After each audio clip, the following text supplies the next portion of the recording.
Jorge Garralda en Facebook. Hay un tío con el que piensas que nunca vas a topar más que de un hola y adiós y un saludo de cejas de los... porque sabes quién es, pero nunca piensas tenerlo en tu oficina. Y es un tío que trabajaba para la competencia, pero un periodista destacado a nivel internacional que lo ves como muy lejano. Yo lo tengo aquí, no está tomando café porque no ha querido, que eso es por gusto. Está tomando agua, pero estoy tomándome un café. Yo, junto con Alberto Peláez, periodista y comunicador, y un personaje. Eso es el término, o sea, ya, la persona quedó muy atrás desde hace tiempo, eres un personaje, y creo que tendría que haberte presentado sosteniendo... Con los brazos cruzados, claro. Que eso viene de tu padre, ¿no? No, eso es una cosa mía, Jorge. Bueno, en primer lugar, gracias por invitarme, ¿no? Y además encantado. No, eso me lo preguntan todos los mexicanos.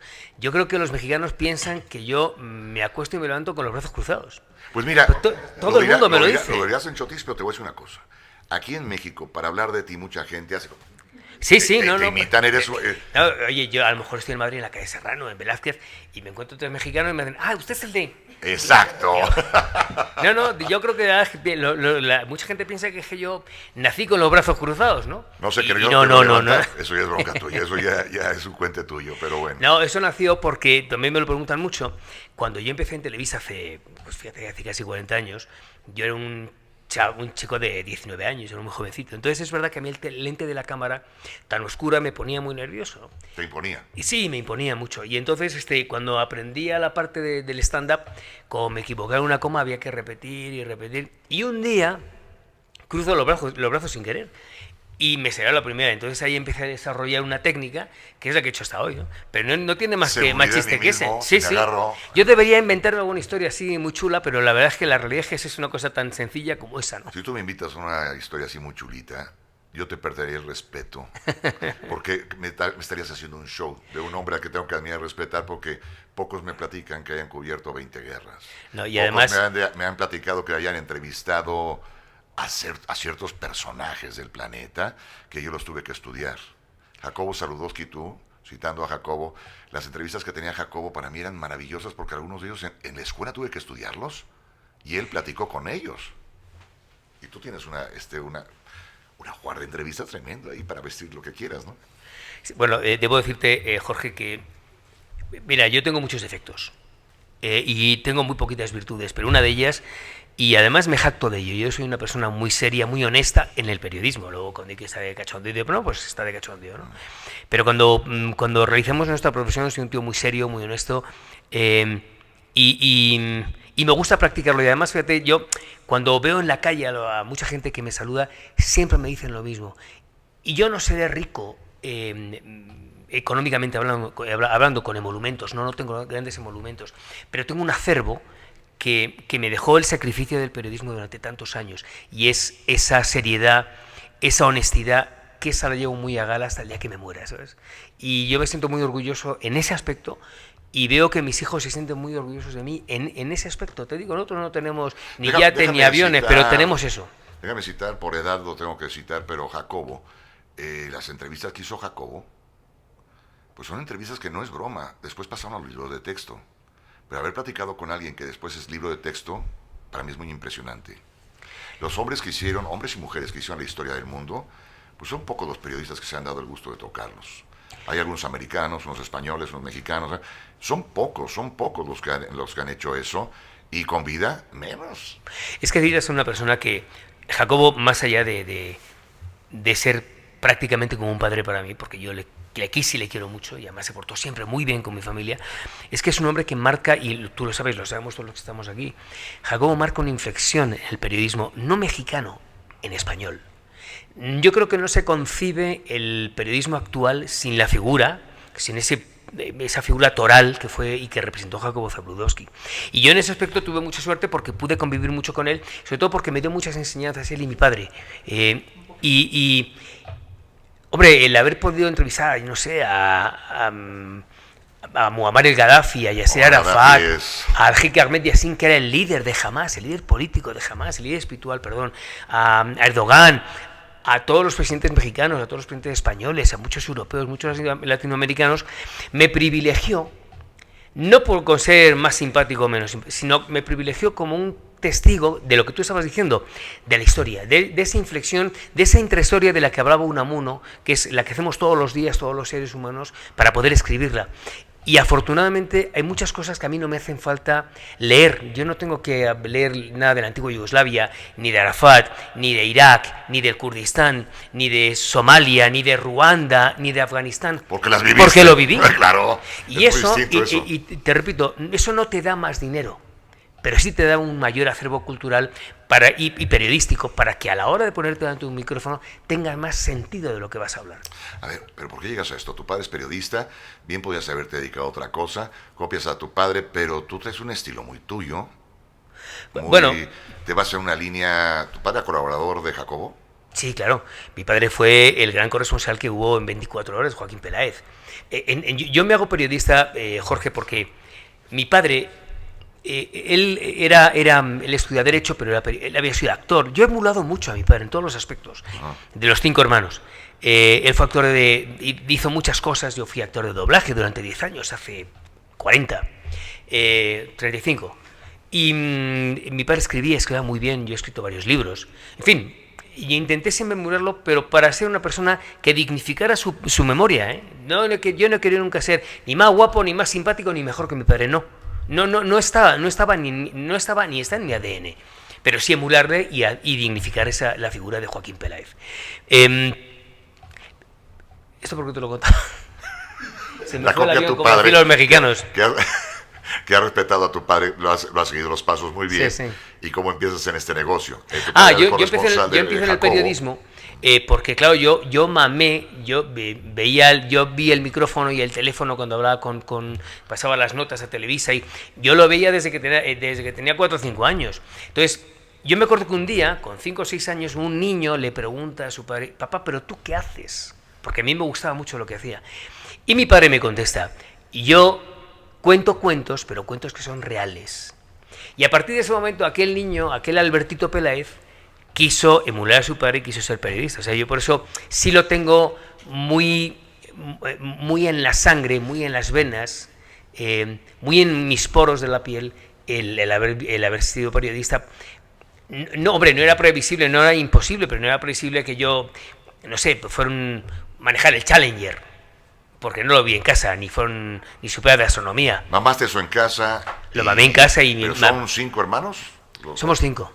Son 5, contándote a ti. Sí, la Cayetana, la pequeña, también es periodista y el resto son abogados, pero todos tenemos de una u otra manera que ver, aunque sea de manera indirecta, con el mundo de la comunicación. Y sobre todo, tenemos ahí sí de una manera muy directa con México, ¿no? Para mí este es el país, yo lo amo con toda mi alma, porque mi padre nos enseñó a amarlo desde que éramos niños, ¿no?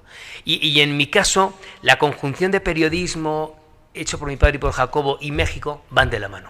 Tu padre es madrileño. Padre madrileño, sí. Tú también es madrileño. Hombre, yo soy gato, macho. Los madrileños, que somos de tercera generación, que es un orgullo para nosotros, cuando los abuelos, el padre y tú sois de Madrid, tú eres que te conviertes en gato, ¿eh? Que no creas que es fácil, ¿eh? Porque Madrid es un crisol de Santander, de San Sebastián, de Sevilla y de Santiago de Compostela. 3 generaciones ya es gato. 3 generaciones es gato. ¿Y tú vives en México? No, yo vivo en Madrid. He vivido siempre en Madrid. Ahora vivo un poco a caballo entre Madrid y México. Y esa es la idea que tengo ahora que no estoy en Televisa. Yo creo que voy a estar la mitad del tiempo en Madrid y la mitad del tiempo aquí. Y bueno, pues Dios, quién sabe si me quedo en México. Tampoco, si me quedo en México, que este es mi país, no voy a estar en Kabul, ni en Islamabad, ni en Mogadishu. O sea, estoy en México, que es mi país, es mi ciudad, y que la quiero tanto como España. Entonces, no sería... Oye, eres el tercer personaje que conozco, extranjero fuera de México, fuera de nuestras fronteras. Paolo, de Ferrero, se retira en México. El embajador anterior de Reino Unido, hasta luego entregó las llaves, pero yo me quedo en México. No me extraña. No me extraña. Yo, de hecho, en casa, saben, y lo he dicho muchas veces, que el día que yo me muera, la mitad de las cenizas se quedan en Madrid, con mi padre, y la otra mitad se van a México. Se lo tengo clarísimo. Y además lo digo ahora para que no va a ser que lo haga uno de mis hijos no, pues no, ¿cómo que no? Pues sí, aquí, que quede claro. El testimonio, no saben ni qué parte se queda aquí y allá, no importa, pero hay que dividirle bien. Entonces empiezas muy chaval en esto del periodismo. ¿Y estás haciéndolo en España nada más? Bueno, Porque no se puede brincar de la noche a la mañana, un día amanece y dice, soy corresponsal México-España, España-México, no se puede. ¿Qué hiciste para llegar a ello? bueno, lo que pasa es que yo vengo en el ¿O el año... apellido te dejó el camino A mí abierto? me ayudó mucho, y de lo cual me siento orgullosísimo. Oye, coño, ¿sabes qué me gusta? Que eres así de cínico, porque la mayoría dicen que todo lo hicieron solos y se apellida No, con pero, nombres hombre, que a ver, conocemos de es que siempre. yo te digo una cosa, Jorge, yo no sé cómo piensa otra gente, pero los que somos hijos de personas como mi padre o como tantos otros, tienen que sentirse muy orgullosos y tienen que dignificar la figura del padre. Yo te digo una cosa, si yo no hubiera sido hijo de Joaquín y por lo tanto de Jacobo, porque mi padre y Jacobo eran íntimos amigos, el Alberto Peláez de hoy no sería el mismo. A mí me ayudaron mucho, no, lo siguiente, me abrieron muchas puertas. Es verdad que una vez que te ayudan y te dan el empujón, te lo tienes que trabajar tú. Claro. Y esto, a lo que hablábamos antes, me he pasado muchas noches sin dormir, muchos 31 de diciembre, muchos 24 de diciembre, 20 guerras. Se dice muy pronto, pero hay que contarlas y vivirlas. Pero sin el concurso de ellos, yo jamás, pues, entonces, de lo cual no solamente me siento muy orgulloso de ellos, sino que yo les agradezco y tendré siempre una deuda de agradecimiento con mi padre y con Jacobo. Me gusta que hables así de la gente, hablar siempre de los antepasados que nos vieron, que nos guiaron, sangre o no sangre, hay que ser bien nacido, bien agradecido, porque eso habla de la calidad de persona con la que topas. Pero es que yo no entiendo otra manera de... Mira, yo tengo, te digo, muchos errores, pero a mí mi padre me enseñó 4 o 5 cosas que tengo muy claras, ¿no? Y hay que, efectivamente, yo creo que hay que agradecer. Y hay que agradecer, y yo estaré siempre agradecido a mi padre, a Jacobo, y a muchas más personas. A ver, entiendo muy bien. E instituciones. ¿Te ganaste el puesto de tu padre? ¿Tu padre sale y No. tú te quedas con él? No, porque ¿O los dos trabajaron juntos? Sí, llegamos a trabajar juntos. No, Yo empecé en el ¿cómo año crees? 85 hasta que mi padre murió en el año 89. Yo trabajaba para Guillermo Ochoa En las mañanas hoy. y mi padre trabajaba para Jacobo. Uno en la mañana y otro en la pero no tarde. existía ningún tipo de rivalidad, ¿no? Y antes había estado con Horacio Velasco, que era un tipo formidable, un español que trabajaba también en Televisa. Y ya a partir de ahí, pues yo me quedo en mi anterior empresa.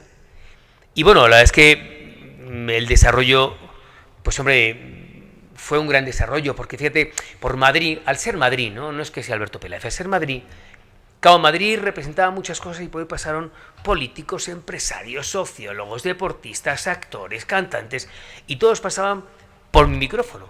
Y eso fue para mí muy importante porque empecé a descubrir unos personajes que jamás me hubiera imaginado que podría entrevistarles.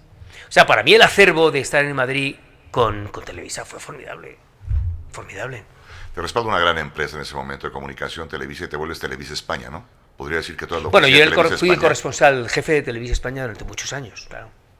Que Televisa España, ¿cuántos gatos eran, por Dios? Bueno, llegamos a unos cuantos, ¿eh? Al principio, bueno, en los años 70, que yo era un estudiante, eran unos cuantos. Y luego cuando nace el sistema este de noticias ECO, que es un gran claro, sistema, ¿cómo no? Sí, sí. llegamos a ser cerca de 20, ¿eh? Luego las cosas, bueno, fueron cambiando, ECO desapareció y, bueno. Has entrevistado a muchísima gente. Muammar Gaddafi era el maldito de la película. Y tú fuiste a platicar con él. Muammar Gaddafi era el líder, el presidente, de manera injusta, porque él detentó el poder, no lo ostentó. Pero Muammar Gaddafi, el presidente libio. Pero era el malo del juego. La prensa lo tiene calificado como el maldito. Y Bueno, tú fuiste a entrevistar a uno de esos malos, ¿no? Era un personaje, fíjate, así como Yasser Arafat. Otro. A mí me cautivó, pero sí, y otro, y es verdad. Pero a mí me cautivó desde el punto de vista humano, no humano, desde el punto de vista de la simpatía, de la sensibilidad. Era un tipo que cautivaba. Gaddafi no. Ahí es más, yo estaba deseando que terminara la entrevista, ¿eh? Pero bueno, es verdad que ha habido personajes. Generalmente los que son jefes del Estado o presidentes de gobierno tienen un toque de carisma que, bueno, la gran mayoría de las veces se lo están inventando, pero en algunos casos, como el caso de Arafat, es que era innato, ¿no? Llegaba el Yo he tío tenido dentro. aquí en México, a quien gobierna hoy, y otro tabasqueño, Roberto Madrazo, que platicando Sí, con claro, ellos, hombre. caes en sus carismas. Y tú acabas de hacer una entrevista que incomodaste un poquitín. Pero te fuiste a portar mal. Venga, vamos a decir la verdad. No, pero oye, pero Jorge, no, te juro que no. Pero en entrevista este hombre cautiva, y y Claro que Roberto sí. Madrazo, los dos. Pero cuando fui platicaba el con otro ellos, día a la mañanera, creo que te refieres a eso, ¿no? Claro, Cuando fui el otro día, la semana pasada. con algunas dudas que nos surgen a muchos. No, pero yo, de verdad que yo no fui ni para hacer daño, ni para hacer sangre, ni para crear ningún tipo de polémica. Cuando fui en el mes de julio, que fue la primera mañanera a la que fui, que también fue para hablar del tema de España y de México y de cómo está, digamos, atemorizando, entre comillas, ¿no?, a muchos empresarios. Te prometo que en mi ánimo no estaba ni el hacer sangre, ni crear polémica. Otra cosa es que luego la creara. Y porque he visto en el mundo de la red, bueno, me ponen a caldo, que la verdad es que a mí me da igual. Pero yo fui primero porque, mira, el ejercicio de la mañanera, debo decirte, y fíjate que llevo 40 años de periodismo, como tú ibas incluso a lo mejor alguno más. Pero, y los que llevamos todos los compañeros que estamos aquí, pero como ejercicio periodístico, e insisto, periodístico, creo que es un ejercicio, además de muy sano, muy interesante, de verdad. Y no es por darle, yo no le hago la pelota a nadie, ¿eh?, pero es verdad, sí lo creo. Y una disciplina tremenda. Sí. Mira que la mañanera tiene eso. Oye, es que yo me levanté el otro día a las 3 de la mañana, ¿eh? Quiero que sepas un detallito. Cuando estaba de jefe de gobierno, el que hoy es presidente, Andrés Manuel, la mañanera de él, porque siempre ha hecho eso de madrugar, fue a las 6, ¿no? Sí, no, pero una bestialidad. Era una nota de castigo a los reporteros, a ver a quién lo mandaban a cubrir, porque tenía que estar a las 5 de la mañana por ahí montando equipo. Y de repente se vuelve estelar, pero de ser un castigo de llegaste tarde este día, vayan a cubrirla. De repente ya se volvió la estelar y se vuelve la preferida de cubrir, ¿no? Yo, mi querido Jorge, no comulgo con muchas cosas del presidente, ni de la 4T, ni... Que además, esto tiene que ser la democracia y la libertad de expresión. Cuando algo no te gusta, se dice. Que ahora incomoda también puede ser, ¿eh? No, y yo te decía, yo no comulgo con muchas cosas, pero hay ciertas cosas de esa manera poco ortodoxa de hacer el presidente en las que yo estoy muy de acuerdo. No en la gran mayoría. En la mañanera, por ejemplo, me parece un ejercicio... Además te digo una cosa, hay que ser un extraordinario estratega y un político de verdad y con visión para llevar todos los días una conferencia de prensa de 2 horas, macho. Porque se acaban los temas. En alguna ocasión yo le escuché a Felipe González que dijo, para hacer esto, lo que hace López Obrador, hay que estar o muy loco o ser un gran político. Y es verdad. Es verdad, yo no conozco a nadie así como el presidente López Obrador en ese aspecto. Y eso yo se lo aplaudo. Otras cosas no, pero eso sí. Eso es un diálogo de caballeros y que se tiene que entender que es así. Porque hoy las redes están de intolerantes y de cristal. Cualquier cosa que digas a reventar a quien lo diga. Pero no va por ahí. Hay que aprender a escuchar cuando las tienes buenas y cuando las tienes malas y escucharla, recibirla. Claro. Y ahí nos la vamos llevando. Pero se ha vuelto un poco difícil hoy opinar las cosas que no te gustan. La seguimos opinando, pero ya sabes que te viene lo que a ti te vale un comino, las redes encima. Bueno, lo que pasa es que la presión que te ejerce las redes sociales, hombre, yo creo que es importante diferenciar las redes sociales de lo que uno va a hacer. Pero bueno, es verdad que hay una presión que antes no existía. Antes no había redes sociales. Y lo que dijeron no dejaban de decir. Pero hoy no, hoy se atestigua en las redes, ¿no? Hoy las redes sociales, muchos son periodistas natos y otros juran que son periodistas. Y cuando la nota no le pega, le agregan 3 cositas para que sea sabrosa, que tenga un toque de... ¿Se acabaron los periodistas? ¿Se acabaron los verdaderos periodistas de perseguir a un político para la nota? ¿O sacas tu criterio? Y opinas las cosas. Porque yo ya leo a algunos que son politólogos, que ya están diciendo qué tiene que hacer el presidente y qué hace mal y qué hace bien, pero en su vida han hecho otra cosa. Y algunos tienen 20 años. Pero ya tienen las ideas muy bien. Hay que vivir y hay que mamar un poco de vida para que esto funcione. ¿Se acabaron los periodistas de perseguir esa nota, de ir a sacar la información? Bueno, yo creo que hay los politólogos y luego hay otros que son mucho más, estos son ya la leche, que son los todólogos, ¿no? Que aquí se sabe de todo, se opina de todo. Yo escuché en España, ¿te acuerdas con la famosa influenza aquí hace unos años? Oye, me acuerdo una tertulia que ven en España, en televisión española, diciendo... compañeros nuestros, bueno, es que no, es normal que pase en México eso, porque en México no hay ni seguridad social. Digo, coño, como... Pero además te lo dan con una seguridad como no, si lo hubieran visto. Pero palmaria, ¿eh? Ajá. Y dices, ¿cómo que no hay seguridad social? Si aquí había, hasta hace poco, un seguro popular. Ajá. Es decir, pero bueno, da igual, ¿no? La imagen del todólogo existe y ha existido siempre. Pero hoy tiene unas redes que llegan mucho más rápido sí. por el día. Yo, con respecto al periodismo de antes y de ahora, lo que es verdad es que hoy en día con las redes todo es mucho más rápido, todo va a toda velocidad. Y hombre, si ahora salimos de aquí de Azteca y vemos un accidente y lo subimos a una persona que no sea profesional, pues accidente cerca de Azteca, vale. ¿Eso es una noticia? Sí. Ahora, el manejo de la información, el olisquear la información, el entender la información, el asimilar la información y el aprender la información, eso solamente sabemos hacer nosotros. Es como si mañana a mí me preguntan, Oiga, ¿usted quién quiere que le opere del corazón? ¿Un cardiólogo o un callista? Perdón, pero es lo mismo. Y aquí, y lo que es verdad es que empezamos a adolecer de periodistas de toda la vida. Hoy no se confronta la información, hoy no se vienen las fuentes, vale cualquier cosa porque lo dice Twitter o porque lo dice Facebook. Oye, el otro día leí que el 65% de la población estadounidense se entera de las noticias por Facebook. Tú fíjate qué drama, macho. Pero la ¿cómo es cantidad de posible? fake news que existe. Entonces, claro, todo eso se ha perdido la esencia del periodismo. Yo espero que tengamos el respeto suficiente como para que podamos seguirlo para las futuras generaciones. Porque imagínate, joder, si mañana va a ser los youtubers estos que, bueno, que te encuentras cada personaje por ahí y que sean los líderes de opinión. Es que yo lo veo con los amigos de mis hijos y a veces de mis hijos, pues que siguen unos personajes en fin, a ver, España cuando muere Franco viene una libertad a los medios impresionante y se van a los excesos.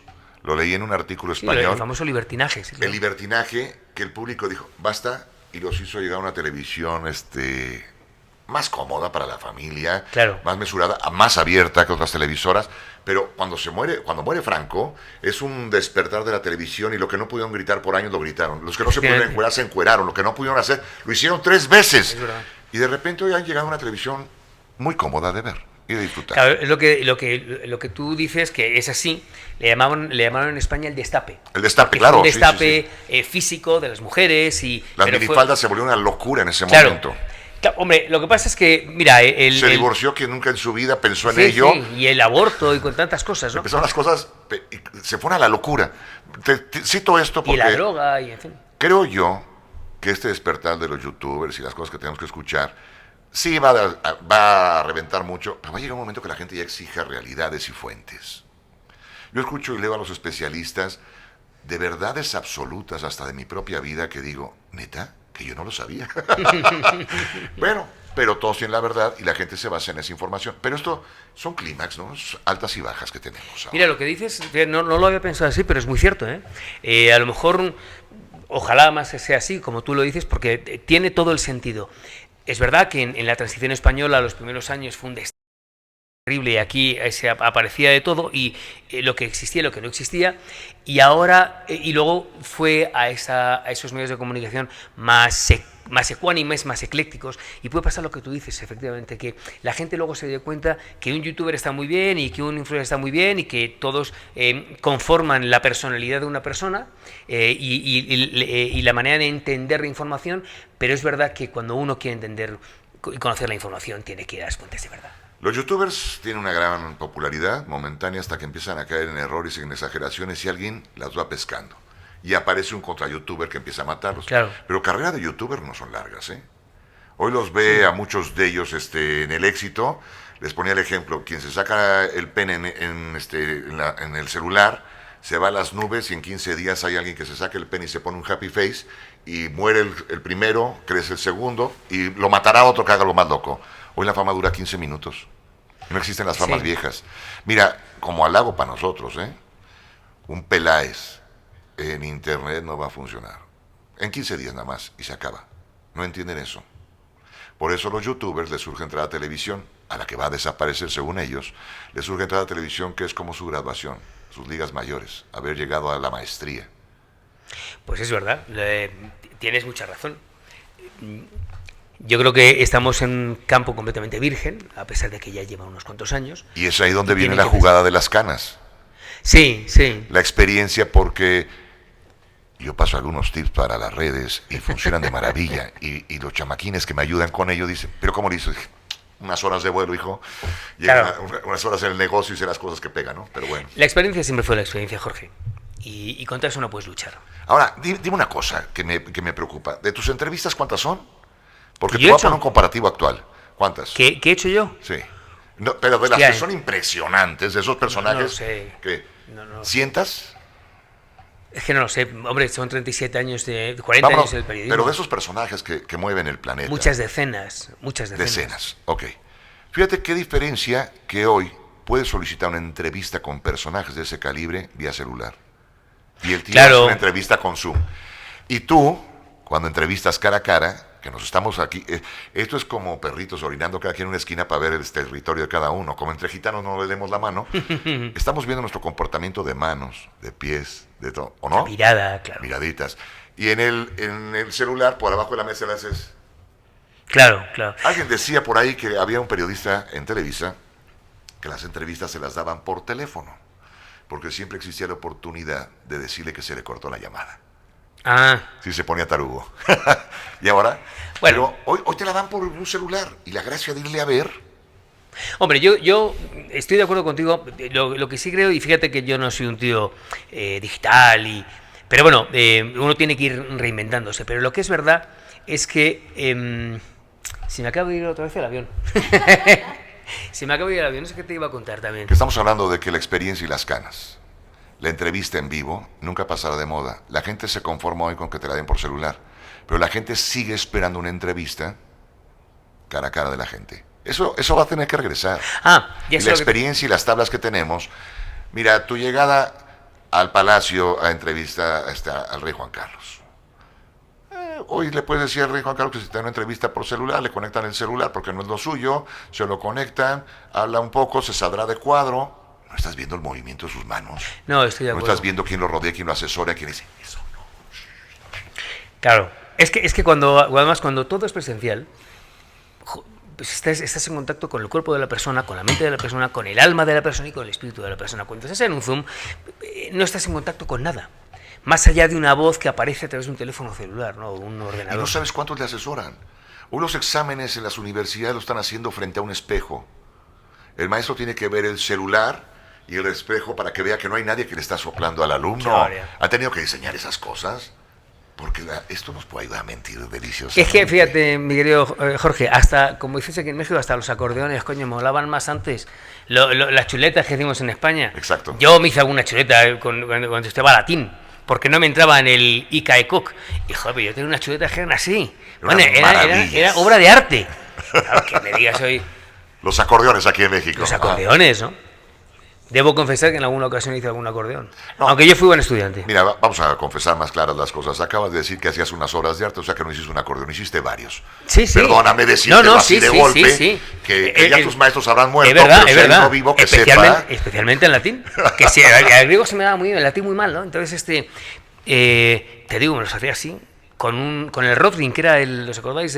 Tenía una punta muy fina, muy fina. Me salían estupendos. La verdad, José, ¿cómo, no? Bueno. Y además, para la generación de nosotros era un reto, hacerlo que no te la cacharan. Qué estúpidos éramos si estabas estudiando cuando lo hacías. Es verdad. Era ponerle tanta atención al hacerlo ningún tipo bien. De sentido. Que de repente no había que sacarlo. Mágicamente te acordabas, no, que habías estudiado, coño, con ello. Bueno, en otros tiempos. Te vas a digitalizar. Yo creo que ya estás digitalizado porque si yo abro las redes y busco tu nombre, ya estás digitalizado, alguien te ganó el camino y ya estás en las redes. Pero vas a empezar a trabajar en redes. Hoy tenemos también, a un paisano tuyo, madrileño, López Dóriga, que hace lo que se le hincha la gana. Sí, ¿Cómo disfruto al jodido Joaquín? Está en la comodidad de su casa, ya nadie le regaña por la barba, que la imagen les va al carajo, las canas, todo, y está muy cómodo. Y sigue peleando todos los días con el presidente, ¿no? Y es por redes.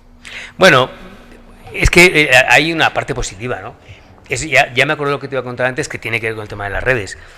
Fíjate que en la actualidad todo lo que decimos de los periodistas, de que los periodistas de hoy no son como los de antes, pero sin embargo, por ejemplo, el mundo de la alta tecnología, la verdad es que es sorprendente, ¿no? Yo recuerdo cuando fui la primera, la segunda, la tercera guerra, pues yo tenía dos guerras, la guerra de la antigua Yugoslavia, la del Kurdistán, la del Pérsico, y luego la guerra de mandar la nota a México, que era, bueno, aquello era un parto, pero un parto con mucho dolor, porque basta que una estación terrena, tú imagínate, en el Kurdistán, que en algún punto de Rusia no supiera que mandaba por la nota para que la nota no llegara, ¿no? Entonces eran 50.000 movidas. Hoy en día no es que sea fácil, es lo siguiente, es que es verdad que hoy con un teléfono celular hoy haces todo. Yo acabo de transmitir desde Italia para el programa con celulares. Claro. Acabo de hacer transmisiones en vivo para muchas cosas desde Italia con celulares. Y antes tenía que viajar con unidades móviles. Fíjate qué diferencia. Pero me tengo que digitalizar. Y todo eso es mucho más barato, claro. mucho menos costoso, te llevas en lugar de llevarte 2 cámaras que pesan como 2 muertos, te estás llevando, bueno, ya no te quiero contar la edición, lo que antes la edición, que eso pesaba como si fuera, te estuvieras llevando al cámara, como lo que pesa el cámara, ¿no? No, en las líneas aéreas hay boleto infantil, ¿verdad? ¿Perdón? En la línea aérea hay boleto infantil. Sí, sí. Sale más barato que un adulto. Un niño edita mucho mejor en un celular, sale hasta más barato Es llevarte verdad. a alguien que edite. Mira, córtame esto, corta esto, corta esto. Es un equipo Es de verdad. producción. Tienes toda la razón. Es mucho más barato. He viajado a Italia con demasiada gente, 2. Demasiado. Cuando tú, estamos hablando que viajas con toda una unidad móvil, ¿no? Depende de qué sitio, sí, por supuesto. Oye, dime, ¿sentiste miedo a alguna guerra? Porque por muy prensa que yo seas... creo que miedo, no, yo sentí pavor. Porque las bombas no llevan una etiqueta que diga no se cargue a los periodistas. No, pero además es que en la mayoría de los casos, o sea, los periodistas éramos objetivo porque les interesaba. Acuérdate que quieren matar al mensajero, no al mensaje en muchas ocasiones, porque era un mensaje para muchos actores de la actualidad política. Fíjate, no lo había visto así, internacional. pero claro, matar a un periodista en la guerra es un mensaje para otros países. En la antigua Yugoslavia, en Sarajevo, teníamos un precio los periodistas. No, o sea, yo creo que... y además no pasé miedo, pasé pavor muchas veces. Lo que pasa es que es verdad que a mí lo que me pasaba es que por encima del pavor estaban las ganas de ir, porque yo me lo pasaba muy bien, la verdad. Para mí era adictivo. Te alimenta. Y es adictivo las guerras. Ahora, fíjate, yo no solamente creo que es importante tener miedo, sino que reclamo que los corresponsales de guerra o alguien que vaya a una guerra tiene que tener miedo. Porque si tú no tienes miedo, le pierdes el respeto a todo lo que está pasando alrededor tuyo. Y entonces igual te da 8,80 y vas al Boulevard de los francotiradores en Sarajevo y haces una startup y te matan. Entonces era muy importante tener miedo, un miedo que pudieras controlar. Pero no pasé miedo muchísimas veces. Hay algún periodista por aquí que vendía en los contras, y creo que todavía tiene impreso su cabeza en Nicaragua, porque le vendía a unos cuando hacía la nota, movía la cámara y grababa los objetivos de uno, iba a entrevistar al otro y era corresponsal de los 2 lados. A la fecha tiene precio. Pero esos son los periodistas que dicen que cubrieron guerra y no la cubrieron. Vendían información. Bueno. Y no sentir miedo, no, eso era amor por el billete, el dinero. Y a ti te estoy escuchando con la adrenalina. Tú eres de los que debe pegar un grito de yupi cuando hay guerra, coño. Y hay países que dicen, en la madre, que nos va a cargar el payaso. No, pero yo lo pasaba muy mal, te lo digo en serio. Yo no soy tan valiente como la gente pueda pensar, a pesar de las 20 guerras. Es un tío muy cobardica. Lo que pasa es que, insisto, a mí me podía más... que ya cuando estabas allá decías, coño, esto está feo. Total.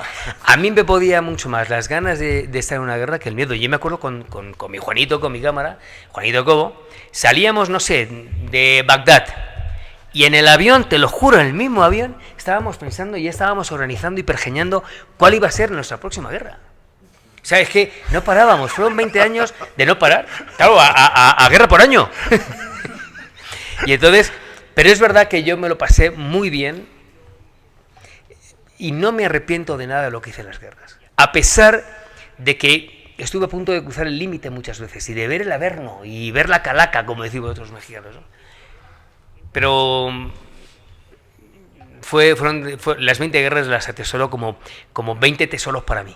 Yo aprendí mucho. Y conocí a gente maravillosa. ¿Das cátedra? ¿De las guerras? Sí, das cátedra. No, universitariamente, ¿das cátedra? No, doy conferencias. Pero en universidades. Pues es un grave error, ¿eh? Perdóname que me meta en ello, pero hay cosas que se tienen que dar. Cátedra se tiene que dar siempre de quien aprendió para que explique a los que quieren aprender. Sí, sí. Porque ir a una guerra no es que te bajes en el aeropuerto, venga un bellboy por tu maleta, te lleve al hotel, te asignen una habitación con jacuzzi, te digan que hay desayuno incluido. No. Desde ir a ver qué comen, desde ir a ver qué sucede el día a día, ¿no? Cuando aterrizas ahí, trabajabas para Televisa. Televisa no te tenía listo ni la suite, tenías que vértelas en ese momento, ¿no? Porque a lo mejor el hotel que tenía reservado ya lo habían volado. Bueno, y en el mejor de los casos cuando tenías hotel. Bueno, claro, estoy hablando de una guerra. Vete a Afganistán, o vete a la frontera con Afganistán, o vete a Gaza. ¿Dónde duermes? Bueno, mira, en el Kurdistán, yo dormí en el Kurdistán durante mes y medio en un establo con vacas, literalmente con vacas. Porque es que había un discotel y estaba todo lleno. Entonces cuando llegamos, le digo al productor, digo, macho, Ramón, busca un hotel, algo. Que no encuentro nada. Y entonces encuentro un establo. Y en ese establo dormimos durante mes y medio con unas vacas que nos pegaron unas ladillas, las ladillas kurdas, así, de este pelo, que bueno, no sabes lo que fue. No, Fueron 3 guerras, la mandar la nota, las ladillas y la guerra en sí. Pues mira qué inquieto, que se rasca y se rasca. O se abraza, o se cruza el brazo, o se rasca. No, bueno, algún día te lo contaré, porque eso fue una cosa... Madre mía. Y claro, luego además, claro, duerme con vacas en un lugar donde el poco agua que había, que era el del Tigris, bajaba completamente contaminado, no podías beber el agua. Entonces, el agua que teníamos para beber la teníamos que racionar mucho. Entonces, nos dábamos, cada 6 días, nos dábamos 6 jicarazos de agua. Bueno, no te quiero contar lo que olíamos. Las vacas estaban espantadas con ello. ¿Cómo? Mira, cuando llegamos a Ankara, después de mes y medio, llegamos al hotel y entonces, digo, ya vamos a hacer el registro. Cuando nos vieron, yo creo que no querían dejarnos ni entrar.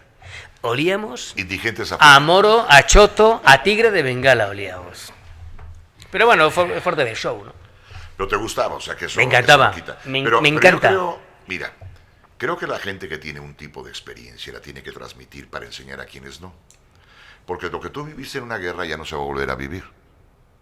Las guerras son guerras, matan gente, ¿de acuerdo? Hoy desde una computadora pueden acabar con un país. Totalmente, claro. Y los corresponsales ya, la misma bomba lleva cámara. Sí. Y la narración la da el que tiró la bomba. O sea, pero tienes que explicarle a los periodistas jóvenes, aquellos que ansían el periodismo real, se tiene que transmitir. Nada más te aviso, es un pecado morirse. No te dejan subir al cielo si traes esa idea, no te dejan subir al cielo si no transmitiste los conocimientos. Mira, San Pedro te manda al carajo y te manda al averno, ¿eh? No, mira, Jorge, lo voy a hacer. No estoy fregando la existencia, pero pero, sembrando una cosita... No, tienes razón. Además, fíjate, ahora cuando estuve en mayo aquí en México, mucha gente en los últimos años, mucha gente me dijo, oiga, ¿por qué no escribe usted un libro de experiencias de la guerra, de sus anécdotas? Y siempre, bueno, sí, porque la verdad, yo nunca supe hasta qué punto podría interesar a la gente. De hecho, a mí me gusta mucho escribir. Yo tengo varios libros escritos, tengo una novela y tal. Sí. Y ahora en enero empecé otra novela que tuve que aparcar cuando pasó lo de Televisa, en fin. Y vengo a finales de mayo, y entonces mucha gente vuelve a decirme el tema ese. Y dije, pues a lo mejor es el momento. Pues mira. Y terminó. Entonces, aparqué la novela y empecé en julio este libro de anécdotas, de experiencias, que bueno, espero a ver el año que viene lo sacaré. Me reiré mucho con las garrapatas kurdas. Sí. Pero... Las ladillas. Pero hay que ver la parte académica. Sí. Eso es un gran tesoro, y yo creo que cualquier universidad abriría muy feliz las puertas. No todos los días hay un tío que te platica, y que me perdonen los jóvenes maestros universitarios, muchos de ellos dan una cátedra de un medio en el que nunca han estado, y menos alguien que te diga que pasó varias noches metido en ello. Porque estar en un establo, no nada más estar en el establo y bañarse a jicarazos de vez en cada 6 semanas, no. ¿Cómo mandas la nota? Porque tener toda la información no sirve de nada, porque hay que pensar que son cassettes, que usamos microondas, cuando bien te va. Esas son las cosas que hay que platicar.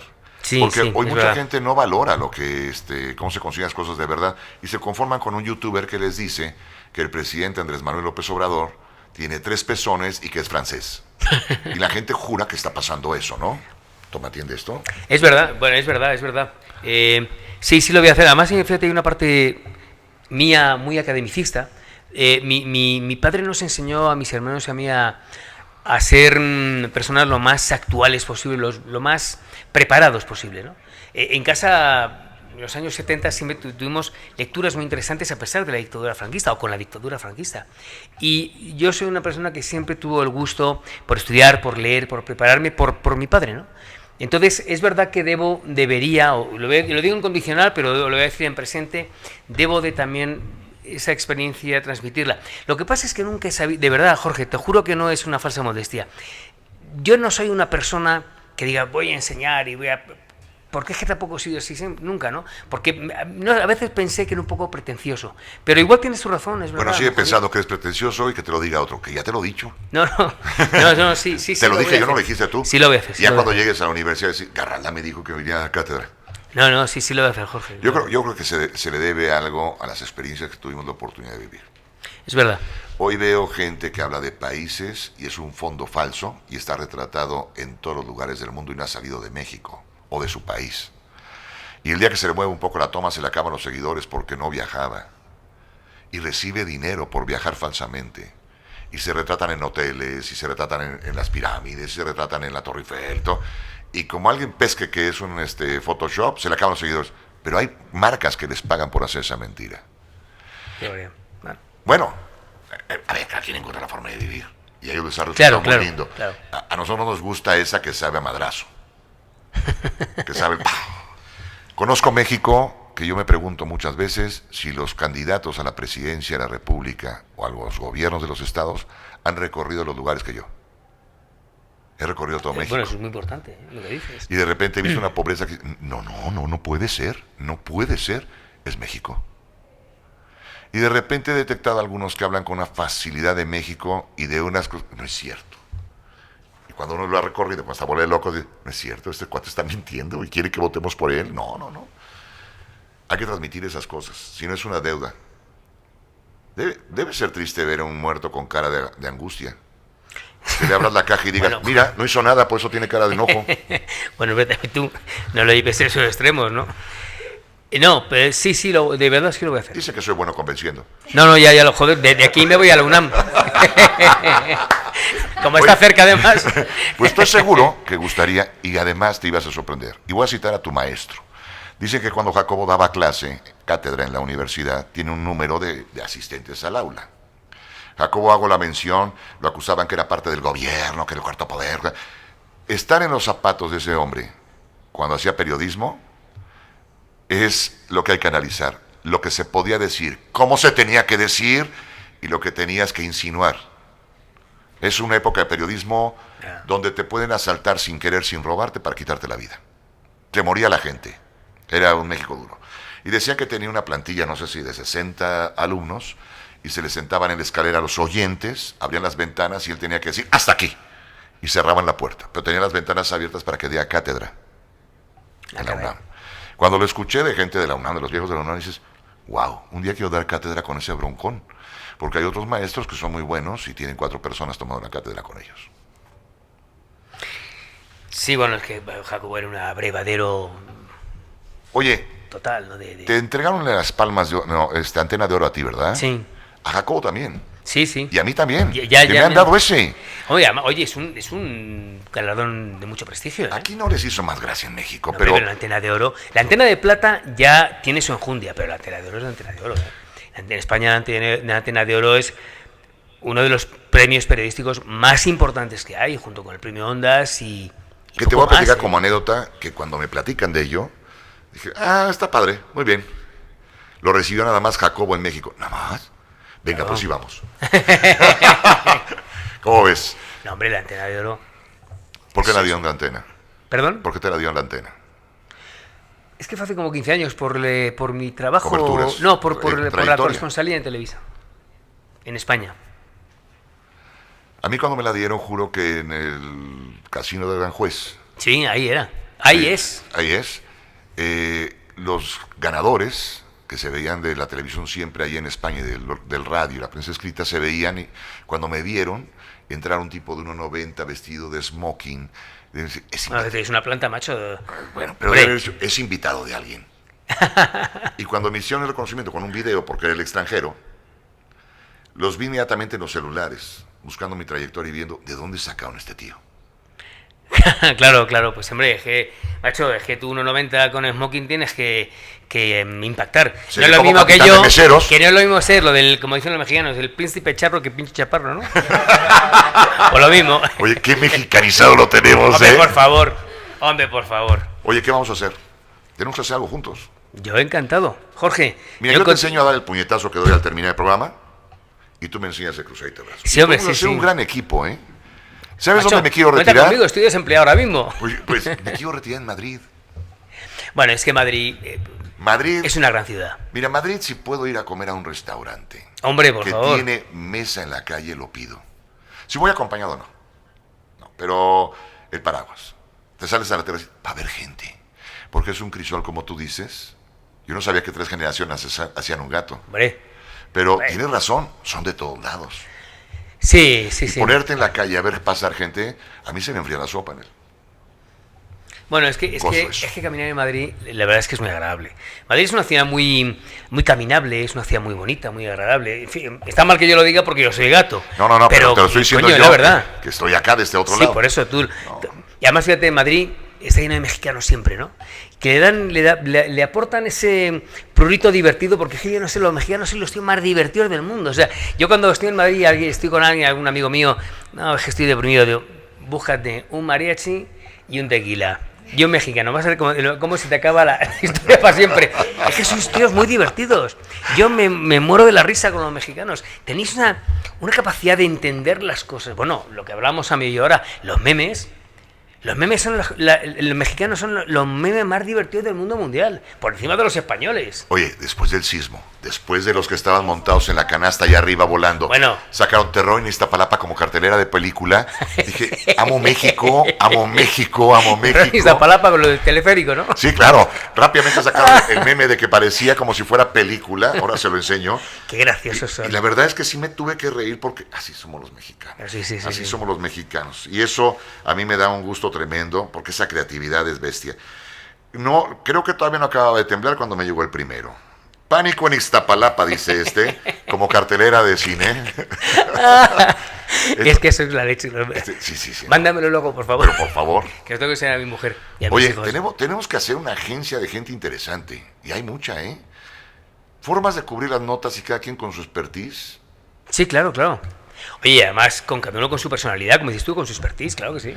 Fíjate, Venderíamos mucho, fíjate. Me está cayendo ahora la idea, ¿eh? Se me está haciendo. Hay tanta gente con una experiencia tremenda y especialidades especializadas, así como muy especiales de la especialidad especializada, que no todo el mundo tiene.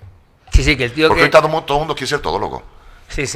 No, hay que buscar eso, como dices tú, la especialización, ¿no? O sea, un tío que sea historiador, pero que no sepa más que de moneda etrusca, pero de moneda etrusca sepa lo que no sabe nadie. Pues lo mismo, efectivamente, algo así. Hay un tío en España que era cónsul aquí en México, Herminio Morales. Lo debe ser conocido, el cónsul de Seguro España. que lo he visto. Seguro que sí. Y que me invitaba a que me fuera a hacer A Quien Corresponde España. ¿Cómo? ¿Perdón? A Quien Corresponde, que fuera a hacer el programa de A Quien Corresponde España, que lo llevara para allá. Bueno, pero yo ya estaba haciendo la maleta. Y puse mis condiciones. Ya nada más quiero vivir en el barrio Salamanca. Que si no soy tarugo. En el Villamagna. Ya tengo visto el piso. Bueno. ya lo tengo visto. Pero vamos a hacer algo. Se la debemos al mundo. Se la debes a México y se la debes a España. Y se la debemos varios. No te puedes ir sin dejar una gran huella. Algunos han salido de este planeta y dejaron huellas muy grandes. ¿Tú crees que la tuya ya es muy grande? Yo calzo 47 y todavía creo que es pequeña. Por la huella, yo caso, acuérdate, yo soy pequeñajo, coño, yo soy chiquitín. Yo caso un 40. Pero, sin embargo, mira, lo importante no es la huella física, ¿no? Sino la huella que deja. ¿Pero habremos dejado algo? Yo espero que sí. ¿Sí? Hombre, mira, que no Jorge, vamos a estar aquí tú para saber si se dejó o no. solamente con todo el tema social que has hecho, la labor que tú haces es una labor importantísima en un país como México. Es importante en cualquier parte del mundo, ¿eh? Pero hay países que se prestan más a ese tipo de información, porque es una información no solamente oportuna, sino que es una información que le está ayudando a la gente. No podemos olvidarnos que aquí en México hay 60 millones de pobres, hay gente que lo está pasando muy mal, ¿eh? Claro. Y más allá de las disquisiciones políticas de uno y otro, que ya no voy a entrar, ni del PRI, ni del PAN, ni del PRIAN, ni de Morena, no. Hablo de los hechos que uno tiene que hacer para que la gente esté un poco mejor. Y en ese aspecto, tú eres una persona que has contribuido mucho, no mucho a todo lo que pasa en este país. Y por lo tanto, tú ya has dejado una huella. Y esa huella es indeleble, ¿eh? Bueno. No. En el terreno más triste de México. Bueno, por eso. Porque además, a la gente que no tiene voz y a la gente que en muchas ocasiones no tiene voto. Y eso es muy importante, ¿eh? Que puedan tener voz. Porque todos somos iguales, Jorge. Tú lo sabes mejor que yo porque vas por esas comunidades indígenas, por esos pueblos. Es muy fácil ser un líder de opinión desde la atalaya del poder estando en una mesa, ¿eh? Eso es muy fácil. Lo que no es tan fácil es irte a los pueblos uno por uno, viendo cuál es la realidad descarnada del país. Porque ese es un país extraordinario, pero con muchas carencias. Y tú lo ves todos los días. Y una escalera social tremenda que cada día se marca más. El juego del mundo ahora dividirnos. que me encanta que nos quieran dividir ahora por lo sexual. Cuando antes, Bueno. no entiendo quién llega a una reunión y le dice, soy tal y hago el amor en esta forma. Así no se hace porque es privado, pero hoy nos quieren dividir por tu sexualidad. Entonces, para tu información, yo saludo, hola, soy Jorge Garralda, heterosexual y me gusta arriba. Y la gente se queda muda, porque eso es privado. ¿O no? Esto es privado. En y España... nos quieren dividir por eso. Ya nos Sí, dividieron por ricos, por pobres, por blancos, por negros, por azules, por amarillos, por pobres, más pobres, miles de divisiones. Y eso no permite unir un país nunca. Mira, en España, con respecto al tema ese de la división y de la polarización que pasa en todos los países del mundo, cada vez más, en España se gastaron 500 millones de euros. Ya está bien, ¿eh? Es que con 500 millones de euros vive un pueblo muy bien durante muchos años. En la majadería de niños, niñas ¿Y niñas? y niñes. Se gastaron 500 millones de euros, macho. Y tenemos 5 millones de desempleados en España. Es que clama al cielo, macho. Yo no digo que no pueda ser, desde luego no es importante ni relevante, pero no, si tuviéramos un superávit, si hubiera un paro mínimo, que tuviéramos un cero de paro o muy poco, en el que todo el mundo tuviéramos una escala social cada vez mayor, en que hubiera una enorme clase media de verdad y no estuvieran friéndonos a impuestos como hacen todos los días esos tíos, pues entonces que dediquen los 500 millones a los niños. Pero coño, en un país donde se está cayendo en sus propias cenizas por la pandemia y por este gobierno, que es el gobierno de Pedro Sánchez, que es la cosa más inepta del mundo. ¿Cuánto tiempo le falta? Le quedan 2 años, a lo mejor con un poquito de suerte, 1 año y medio. ¿Aguantar España? Sí, sí. Hombre, yo creo que, mira, España Somos y de México países son dos similares, grandes somos hermanos. países. Ajá. Y España y Se México gastaron son mucho más importantes que los gobernantes y 500 los millones de políticos. euros en apoyar una cuestión que hoy no tiene la cultura para entenderla. Primero hay que educar. Yo tengo mi teoría muy personal y un día me van a ver ahí haciendo campaña, canijos. Y la idea la traigo ya como muy, muy clara. Quiero el género humano mexicano. Y nos quitamos de tanta división. Es que a mí me gusta, a usted le gusta, como le guste. Usted es género humano mexicano. Porque si no, vamos a tener que presentarnos como me presento. Soy Jorge Garralda, heterosexual, y me gusta arriba, mucho gusto. ¿No te gusta una cosa así? Oiga, es que a mí no, La yo definición. soy gay. ¿Dónde quiere que la atienda? En el lado de las mujeres, el de los hombres. Pero usted es género humano mexicano. Claro. Y los derechos iguales para todos. Pero hoy tengo que hacer divisiones de todo para tratarte mejor. Son politiquerías, porque cuesta muchísimo dinero. Y Sí. en los países jodidos, eso no es válido. Eso es un pecado. Gastarse el dinero cuando se necesita para otra cosa, en cosas de este estilo. Que se pueden arreglar en votaciones. Claro, yo creo que era muy importante que todo el mundo tuviera voz, ¿eh? Y Claro. en los últimos 50 años ha habido, ahora que hablas de los homosexuales, de los gays, era muy importante que, joder, es que lo han pasado muy mal diacrónicamente en la historia. Sí, claro. Mal no, lo han pasado lo siguiente. Pero, por ejemplo, hablando de este tema, y yo no quiero meterme ni... Pero, por ejemplo, lo que no entiendo es que habiendo alcanzado, y tienen que alcanzar cotas mucho más importantes porque se lo debemos, la sociedad tiene una deuda con ellos y con otras muchas más personas. Pero una cosa es eso y otra cosa es que, por lo menos en España, hagan 11 días del tema del orgullo gay. Perdón, pero es que no lo puedo entender. Más allá de que incluso puede ser un tema muy interesante por el turismo, por las remesas, porque hay un turismo homosexual como un turismo médico, etcétera. Claro. Pero, o sea, el tener que estar ensalzando 11 días es lo que no entiendo. Pero a los gays, a las mujeres, a los ancianos, a los niños, a los heterosexuales, a los bisexuales, es que no entiendo por qué... Yo me he vuelto sociólogo naturalito, ¿eh? ¿Te has percatado que en los medios de comunicación la comunidad lésbico, LGBT, más 1, más 47 y todo esto, que no sé qué es un... Hemos convivido siempre en paz y en armonía y a nadie le importan tus nachas. ¿Te has dado cuenta que vivimos, la comunidad LGBT más 1, en los medios siempre ha tenido una libertad? Yo lo cito como un ejemplo de convivencia.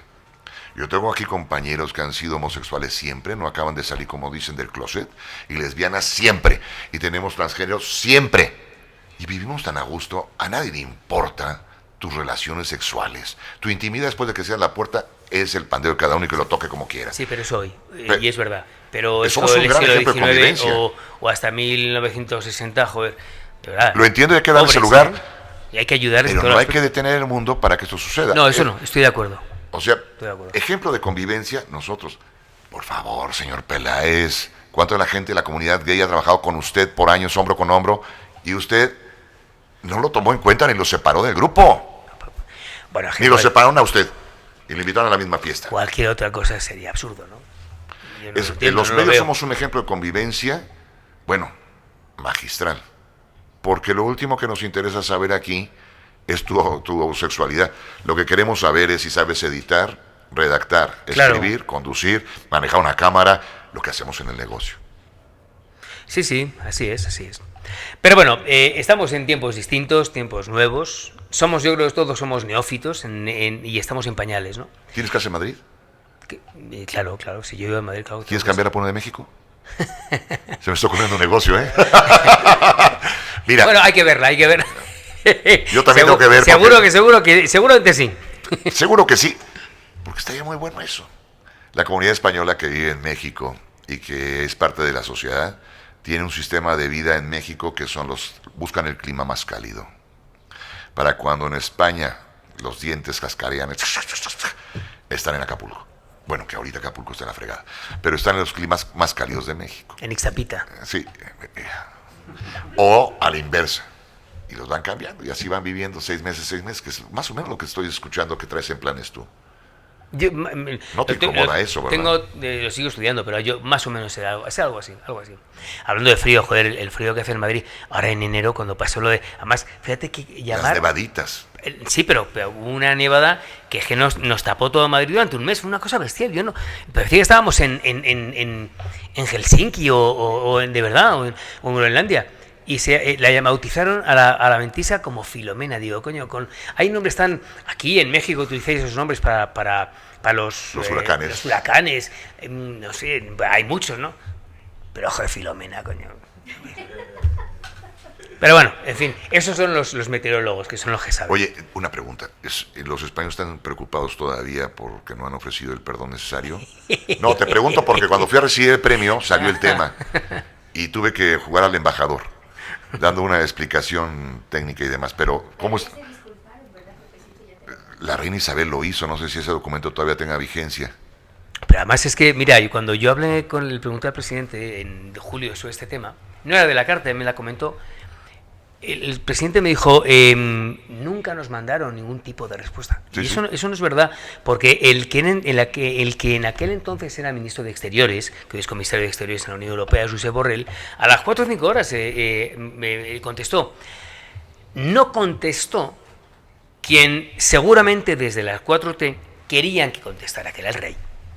Ese no. Pero además el rey no lo hizo por dos motivos. En primer lugar, porque me imagino que no querría contestar y además no debe. Y en segundo lugar, porque el rey Felipe, o anteriormente el rey Juan Carlos, el jefe del Estado español, el rey, tiene unas atribuciones muy acotadas.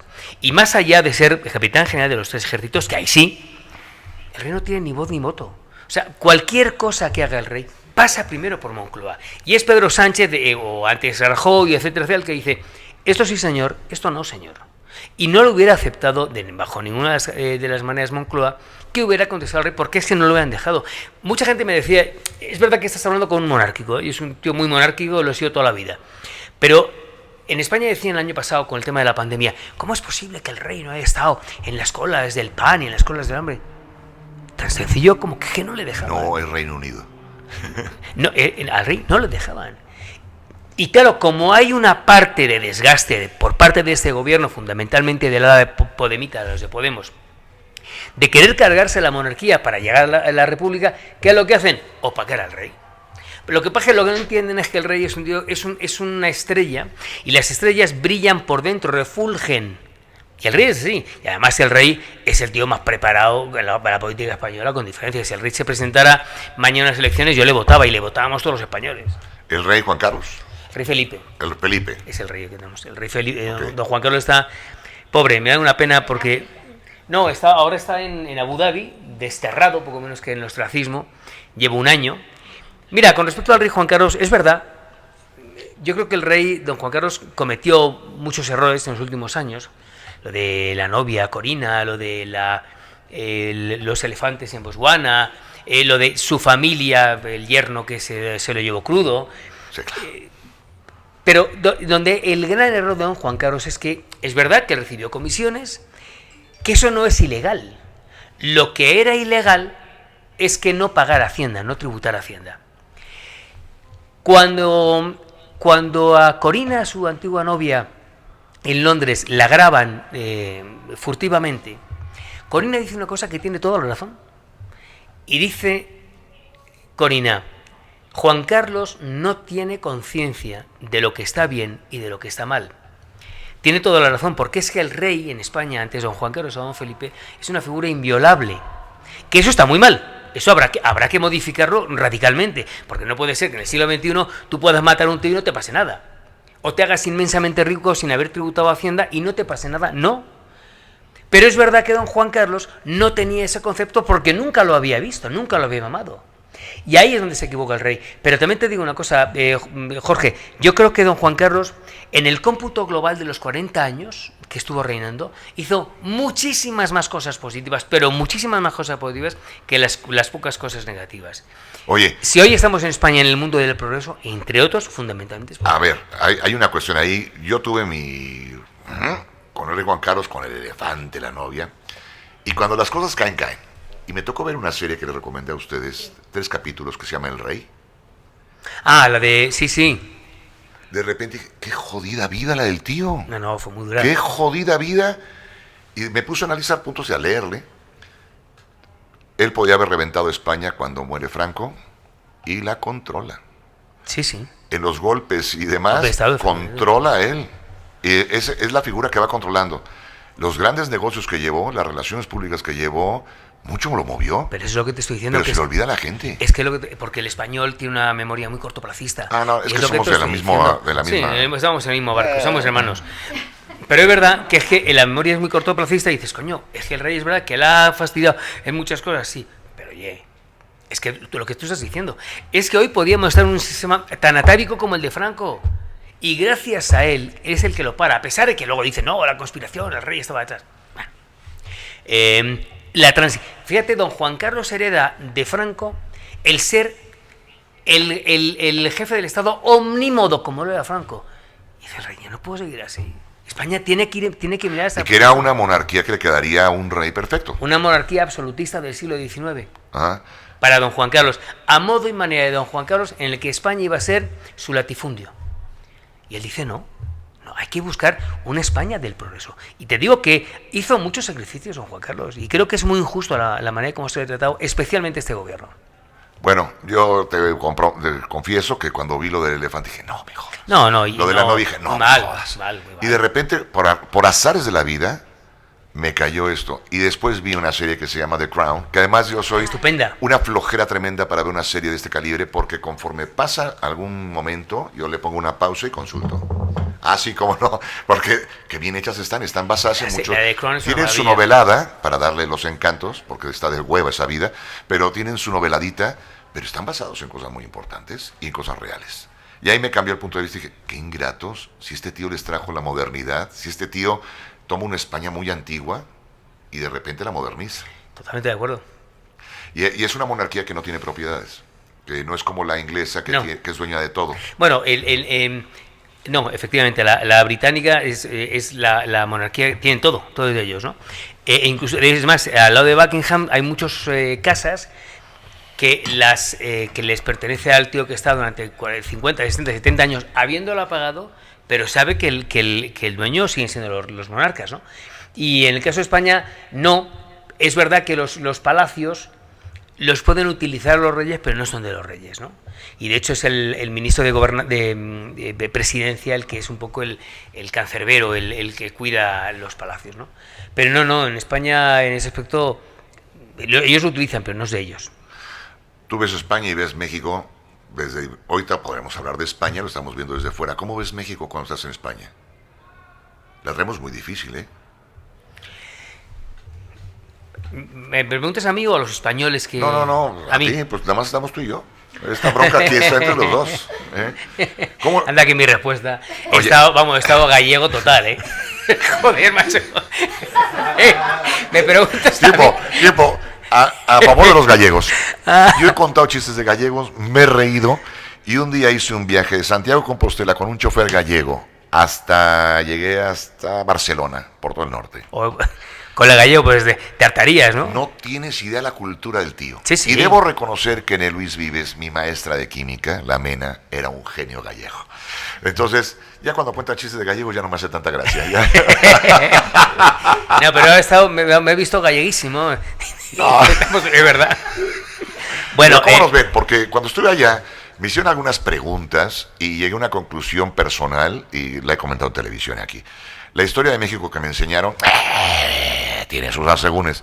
Y la que les enseñan en España, la única forma de saber la historia más o menos es ponerla a la mitad del océano y platicada por dos de cada bando. Porque aquí, claro, cuando yo estudié, como todos ustedes, la historia de México, me decían, pobrecitos de los aztecas, esos pinches españoles llegaron a romperles el hocico. Ya te metes un poco más a profundidad y conoces mucho más, se traían jodidos a toda la Mesoamérica. Sí, sí. No dejó de ser una dictadura el Imperio Azteca. Pero en serio era un cabronete Sí. el emperador, Sí, y se traían todos jodidos. Iba por su gente una guerra florida para los matarlos. tlaxcaltecas se harían a los españoles. Claro. Y ellos y más. Pero y si otros, están tan madreados, le dicen, le vamos a romper el hocico a estos, sí. pero venga. Y la conquista no la hicieron los españoles, la hicieron los tlaxcaltecas. Sí, es verdad. Es una conquista tlaxcalteca. Por eso ahí tuve mía, según el otro día que quitaron la estatua de Colón para empezar a Genovés. Cuando va de regreso, se va a Portugal y anda tentándole ahí como que con el rey de Portugal a hacer el trato, ya después regresa con los católicos. Quitarlo, no podemos borrar la historia. La historia es historia y la historia se respeta y se queda como está. La historia. Es verdad. Y pusieron a una mujer indígena que se me hace un detalle padrísimo, pero no para taparle el hoyo a Colón, no. Hacerle su propia plaza a una mujer. Hubiera sido un verdadero honor, porque hoy la historia de esta mujer indígena a la que quieren honrar siempre va a llevar el untado de donde estaba Colón. Era la estatua de Colón. Se hizo mal. ¿Cómo nos ven desde España? Mira, son dos cosas distintas. Por una parte, y tú has venido muchas veces a España, hay dos tipos de latinoamericanos, queriendo mucho a todos, desde luego yo. Sudacas lo y ven mexicanos. como el sudaca, que tiene una acepción peyorativa, y luego está el mexicano. Al mexicano se le quiere, se le respeta, se le admira. Además dejéis unas propinas buenísimas, los taxistas están siempre encantados. Digo, que la pandemia no vienen los mexicanos, digo, sé tranquilo que ya vendrán. Claro, ¿no? Y en los que lo que está diciendo es totalmente cierto. En España la propina no es costumbre y los mexicanos, ¿cómo detectan que eres mexicano? El 20%, digo, joder, macho, digo, espera, dámela a mí. Detectan que eres mexicano porque cada vez que se acerca a la mesa dices gracias.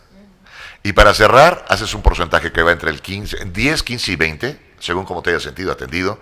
Y el mesero, ahí me ha tocado ver que persiguen a alguien para decirle que ha olvidado esto. No, que es la propina, es mexicano. Claro, sí, claro. Bueno, pero una cosa es cómo se ve al mexicano, a la ciudadanía mexicana. Y otra muy distinta son los gobernantes. Son cosas distintas, ¿no? Yo creo que en España se tiene un gran cariño al mexicano de toda la vida. Y la actual administración se ve con preocupación. Se ve con preocupación porque esta forma de hacer política, digamos, heterodoxa, cuando este es un país, esto no es sin demérito a otros países latinoamericanos más pequeñitos, pero esto no es un país pequeño en la Latinoamérica, este es el país. Y claro, aquí vienen a dejar sus emolumentos y sus dineros, y siempre hubo una certidumbre jurídica. Y hoy hay una gran preocupación, porque además desde la mañanera, un día sí y otro también están hablando de una empresa española y otra, y si no es el país es OHL, y si no es SACIR, y si no es el presidente del gobierno, y si no es el rey. Y eso no hace más que preocupar y acobardar y hacerte más pusilánime y decir, no, yo me llevo el dinero de aquí, porque para tenerlo aquí, cuando estoy todo el día acojonado, a ver si me van a expropiar o no. Entonces, eso genera mucha incertidumbre. Y luego está la parte del tema de la seguridad, que creo que también es muy injusto, porque es verdad que sería obvio decir que, no podría decir que este no es un país seguro en algunos puntos. Ahora, decir que México es un país inseguro es mentira. Yo tengo dos hijos, Constanza y Joaquín, que tienen 22 y 20 años, pero Jorge y Constanza y Joaquín venían solos en el avión cuando tenían 8 y 10 años. Si México fuera un país tan sumamente peligroso como dicen, ¿tú crees que yo los hubiera dejado que son mis hijos? No, es verdad que mi suegro estaba esperándoles y todo eso. Agradezco tu comentario, porque cuando me preguntan en España y en Italia, ahora que estuvimos y todo, bueno, la seguridad en México, les contesto lo siguiente. En España les he dicho, ¿en qué parte de Madrid es peligrosísimo? Claro. Tal y tal lugar, me dan los lugares y digo, ¿Y te vas a meter ahí? No. Yo también en México no me meto a los lugares donde no se me perdió nadie, me van a romper los hocicos, me van a asaltar, Claro, me van a claro. matar. Hay zonas peligrosas en todos los países. En todos los países. Claro. Entonces, es como mi defensa. ¿México tiene su inseguridad? Sí. ¿Ha incrementado algunas cosas? También. Pero ha incrementado a nivel mundial por la pandemia. Ayer mismo dábamos la nota que la prostitución tenía 7.700 mujeres dedicadas a la prostitución en la zona de la Merced y con la pandemia incrementó a 15.400. ¿Qué dato tan terrorífico? Y estás hablando de que falta dinero y hay alguien que se ha metido a la prostitución como el que se ha metido a robar. Sí, pero Jorge, claro, de acuerdo, pero decir, como yo he escuchado a alguien en España, es que México es un narcoestado. Espera. Es que eso es mentira. Eso es falso.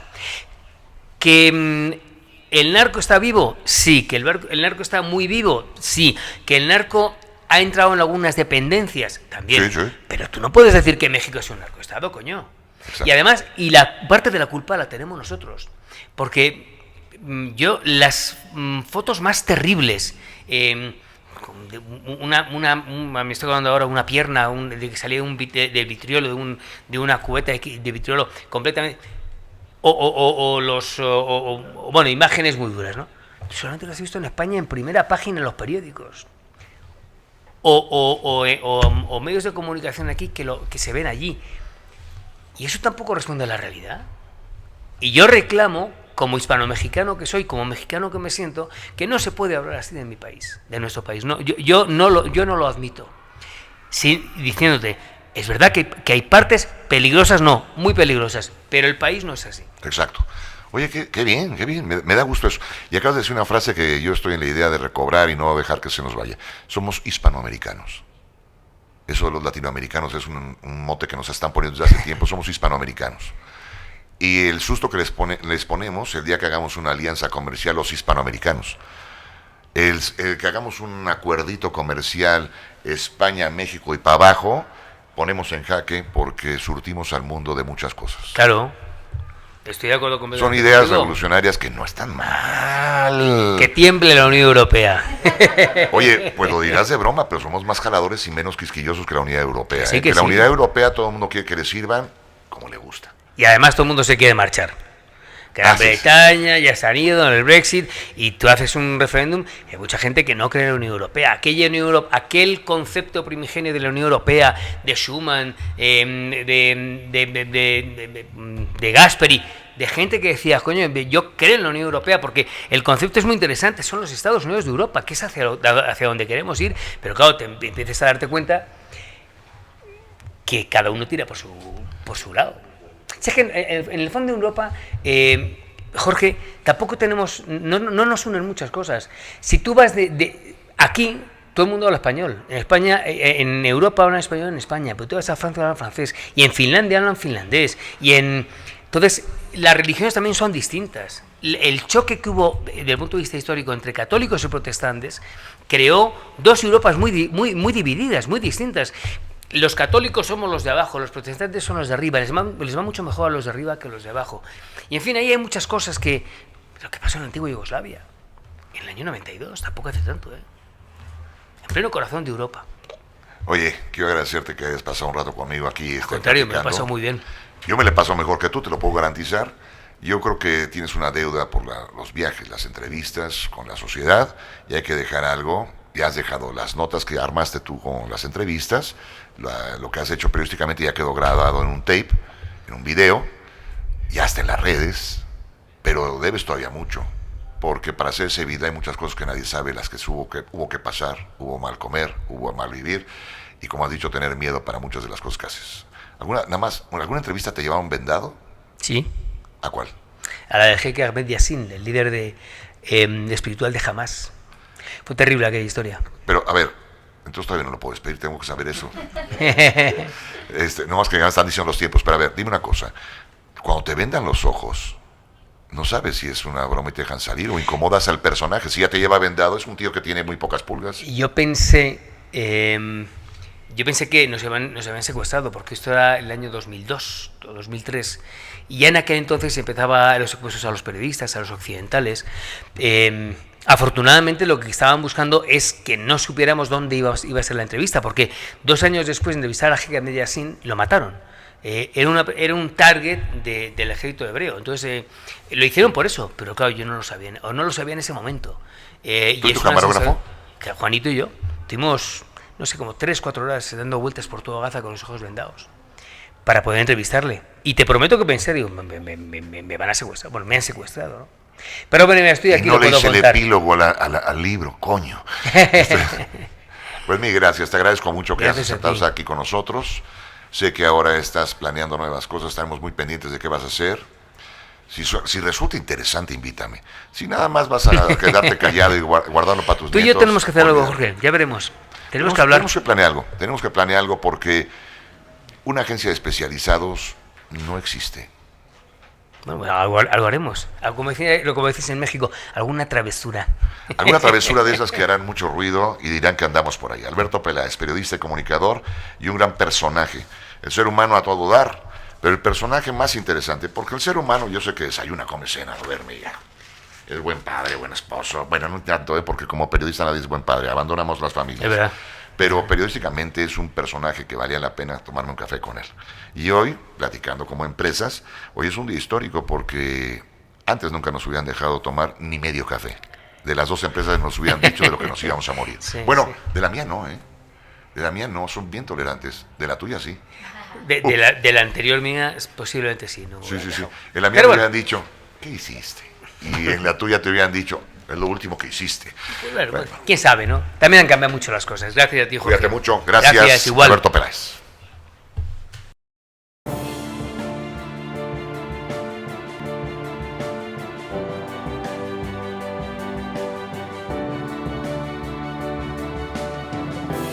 Jorge Garralda en Facebook.